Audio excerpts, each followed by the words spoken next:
We were promised a better Christmas than last year, but soaring infections left people and plans in limbo. December descended into disarray, but now some clarity.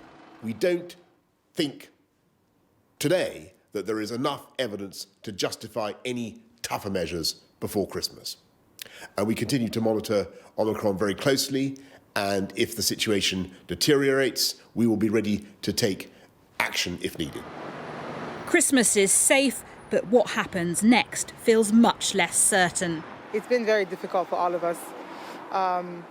So hopefully things will get better for New Year. I hope so.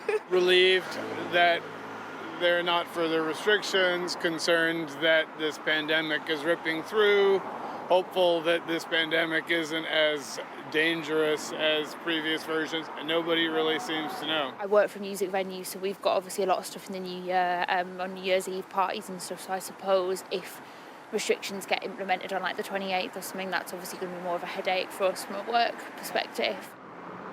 The rapid rise of Omicron makes it impossible to rule out further measures. Cases of coronavirus remain high, above 90,000 cases a day. The biggest concern is around the rapid spread of Omicron. This chart shows how much it's gone up in just the last 6 days, up by a third to over 60,000 cases. And hospitalisations have increased slightly, but remain well below the numbers we were seeing during the previous surges in infections. The rate of hospital admissions will be critical in the coming days.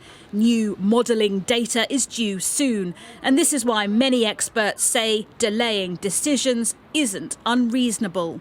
If the hospitalisation rate is higher than is expected, given the evidence from South Africa and the early data we have so far, then that would mean that the outcome is going to be towards the more pessimistic end of those models. But it's also equally possible, based on the data we've had so far, that we're going to be much nearer the optimistic end of the models. There is relief for families finally able to get together. But for many, the celebrations feel muted. Further measures could be coming, and we have no idea what that might mean. Laura Bundock, Sky News.